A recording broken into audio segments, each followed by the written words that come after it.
Hey guys, it's your girl Valencia Griffin Wallace. I'm gonna wait a minute to see who joins me tonight. I just wanted to have a chat with you guys real quick. I am in a calm mode, so it's gonna be a calm discussion. So we're gonna talk a little bit about faith tonight. So it's a little bit different from what you guys are used to. But I had some confirmation tonight that this is what I need to talk about. Let me know you're here. Share the video. Send some likes and loves. And we're just going to have a really quick chat about the reality of faith. Now, I'm going to tell you guys a story really quick. A story from my childhood. Some people know, some people don't know. So when I was going through a period in my childhood where my mom's really was doing a whole lot of drugs, and I was parenting myself. And there was one time she used to take off a lot and leave me and my sister and my stepsister by ourselves a lot, and sometimes without food. So this one particular day, hey Antoine, this one particular day there was no food in the house, and we hadn't seen my mom for days. And my sisters were coming to me. I think I was like in 3rd or 4th grade, and we're talking about faith tonight, and I just want to share a story with you guys. And so me being an older sister, but remember I was only in 4th or 5th grade, so I got my sisters coming to me. Mom's nowhere to be found. My sisters come to me, and we're hungry. And I'm telling, okay, y'all go play. Y'all go play. I'm gonna figure something out. So you think about your kids, your nieces, your nephews that 4th, 5th grade, and you think about them having that pressure of not having food in the house, but they got their brothers and sisters coming to them talking about they're hungry. So I was done. I was mad. I was mad at the world. I was at a loss. There was nothing in the refrigerator. Nothing. Besides some bologna. And the bologna belonged to my stepdad. And I knew if we ate that, we would have got in trouble, right? So I'm going to tell you, I prayed. And I cried. I prayed and I cried. 4th, 5th grade, I didn't know what to do except pray and cry. So I kind of was done. I was done. And I just knew to pray because, that's what my family here in Louisiana, that's what I was always told to do. My mom wasn't really religious. We didn't go to church. But I just knew to pray. Something in my 4th grade self said, just pray. So I prayed, Lord, what am I supposed to do? My mama not here. My stepdad wasn't there. My sisters are hungry. So the dryer went off. And just bear with me a minute. The dryer went off. And being the oldest, part of my responsibilities was getting the clothes out the dryer. And I'm like, heck no, I'm not getting the clothes out the dryer. They left us here with no food, been gone for days. I'm not doing anything, but something in my 4th grade spirit said, do it. In 4th grade, you don't know what's telling you to do what, and you don't know whether you don't know. But I did it. And as I got the clothes out the dryer, and it was mostly my stepdad's work clothes, so that made me even more mad. But the sheer act of obedience in 4th grade of me getting those clothes out the dryers, when I tell you, as I was pulling the clothes out, dollars were coming out. And I'm gonna make the story quick. If you guys want to hear more about the story, just inbox me. But altogether, it was like, I don't know, $5. And $5 back when I was in 4th grade went a long way. I didn't care who it was for. I know I listened to whatever voice told me to get the clothes out the dryer. And I had a way to feed my sisters. And So from that, I walked to the store. At that time, we lived on the military base in California. I walked to one of the stores on base and was able to get a few items for us to eat. This is my first faith experience that I'm telling you guys right now. So I was able to get a few little things. I really don't remember the specifics or whatever, but all I know is me crying out and listening to that voice enabled me to feed my sister and my sisters. And I really didn't know what it was. I didn't think about it much. Experiences like that you really don't want to think about.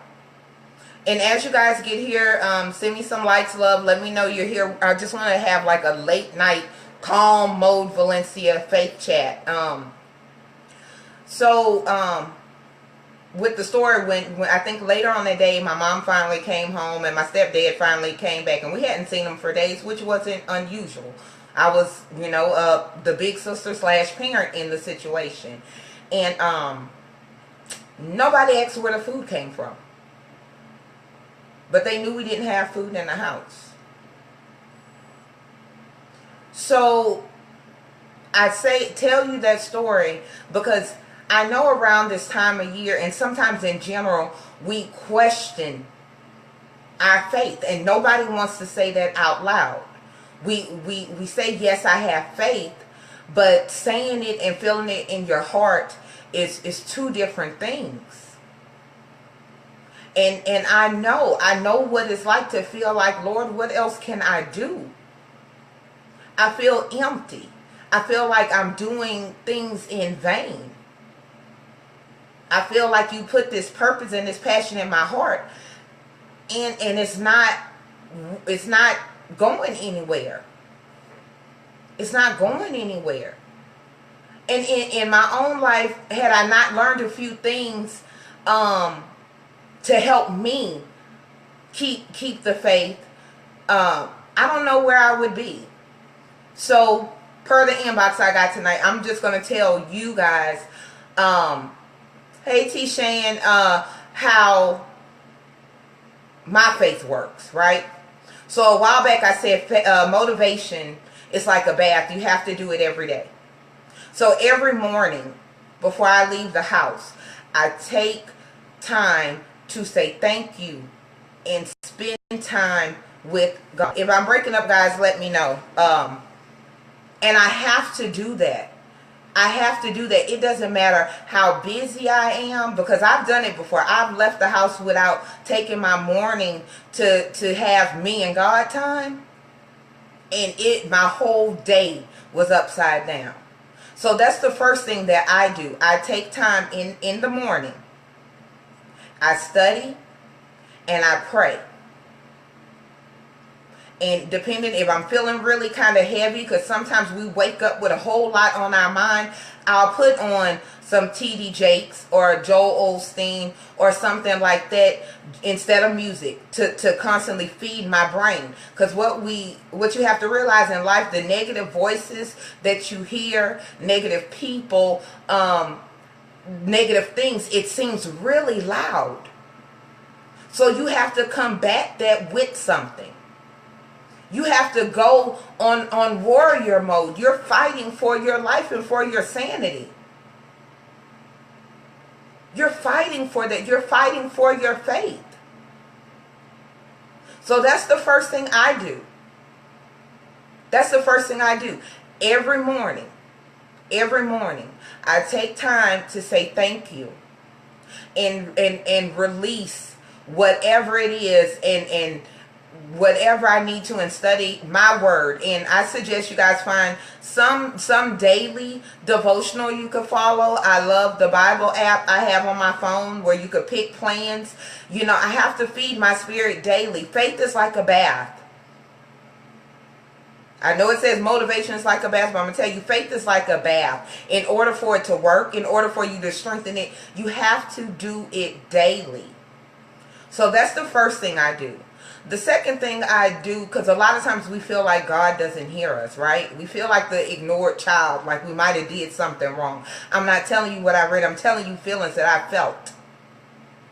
But you have to look for the signs. Sometimes we're so busy in our own depression with our eyes closed, and you know, my life is so messed up and God doesn't love me, nobody loves me, that we miss the signs. We miss them. And you have to, they're there, I promise you. They are there. One day in particular, not that long ago, I was feeling really kind of funky and questioning some things in my life. And I went outside, and I live in the middle of nowhere almost. And they had a hot air balloon that said Rocky on the side. Number one, I live in the middle of nowhere. I can't tell you any other time, not a hot air balloon, a blimp. And I took a picture and I posted it on Facebook. I said that was a sign. That was confirmation. I know God is listening. And you have to know that. And I'm telling you, look for the signs every day. Look for when you run that red light and didn't get hit. You understand what I'm saying? See, we take the little things for granted and think that our faith and our prayers are not being heard. But sometimes it's just sheerly the fact that you're here. Because I know in my 39 years of life, it's plenty of times I could have died. So that's something I do daily. I study and spend time with God. And 2, I look for the signs. Whether it's a song on the radio, a text message, an inbox. Don't ignore those things. Those are ways God is letting you know He hears you. And my tip number 3, or the third thing that keep me going, because it's hard sometimes. It's hard sometimes. And I know a lot of times we question certain things in our life and we feel weak. And we wonder, you know, God, I have faith. But remember, I said saying it and really meaning it is different. So the third thing is look at what's already happened in your life. Look at the things in your life that would have broke somebody else. Or the things in your life that could have took you from this world. And go back to the moment that thing happened. In the moment that thing passed, and try to remember the feeling of relief, the feeling you knew God was paying attention. So those are the 3 things. I have several moments in my life I could pull from. Last year, end of last year, I almost got hit by a car. It missed me by this much. And I remember in that moment, I said, that was nothing but God that I moved out the way. So I want you guys, as if you guys are going through something right now, you guys know how my normal, really wild self, but I wanted to address some inboxes and different questions that I've had in my own life. And questions people ask me, you know, when it comes to strengthening faith and stuff. Feed yourself daily. When those negative thoughts start playing in your mind, put on some gospel, put on some T.D. Jakes, and you guys know my taste in music varies. I have gangster to gospel in the same playlist. But when I'm feeling like stressed and distraught and like, Lord, I don't hear you, I don't feel you, I will put on some gospel extra loud. Extra loud. So those are the 3 things that I would suggest to you guys if you're at a point in your life where you feeling alone and feeling like your faith is dwindling, and you're questioning certain things in your life. Feed yourself daily. Spend time with God daily. And I'm not going to tell you to do it the way your grandmother or your mama did it, or your auntie, sister, brother. You have to find a way to have a relationship with God where you can hear Him. Because a lot of times we mess up like that. I remember when I was younger, I used to fall asleep in church. I didn't pay attention. I didn't feel like I learned anything. I didn't have a relationship with God. I was just going through some formalities because I felt like this was what I was supposed to do. Find a way for you to have a relationship with God. It doesn't have to be formal. You talk to him. And my relationship with God is mine. He made me. He understands all this loud, wild boldness, this big personality that is Valencia. He made me like this. And when I accepted that, it helped to my relationship with him. There's nothing wrong with you. God made you exactly who you are and how you are. Accept that and find out what you're supposed to do with it. That's what faith is. That's what faith is. And so I just wanted to just step in tonight before I went to sleep to, number one, address the inbox and some of the other questions or comments that I've gotten before and about strengthening faith and keeping the faith when you feel like you on your last leg. But the simple fact that you say that is a desire of yours to strengthen your faith, it lets me know that you recognize that it is a real thing. So I suggest, I don't know about iPhones, but on my Android phone, I use the My Bible app. They have a lot of good daily devotionals on there. I have a few here at home, but I do love the one that's on my app. I take notes. And when the negative thoughts come and you feel real low and alone, put on some music that stirs your soul. Put on some music where it's touching you. Listen to something. Try everything until you find that thing that works. Try it. If that means getting on somebody's Facebook Live, a pastor, a preacher, and be mindful of who you following and listening to. That means praying for yourself. Don't, one of my biggest prayers is, God, change me. Change me. I can't ask for the world to change. Maybe it's me that need to change some things so I can see the world, and that way I know what I'm supposed to do in the world. So that is my suggestion. I hope you guys, I hope that helped. Not just the people that inbox me, but I hope that helped, anybody that's listening. If you feel like you're alone and you questioning your faith and want to know how to strengthen your faith, my number one advice would be, faith is like a bath. Faith is like a bath. You have to feed it every day, every day, every day, every day.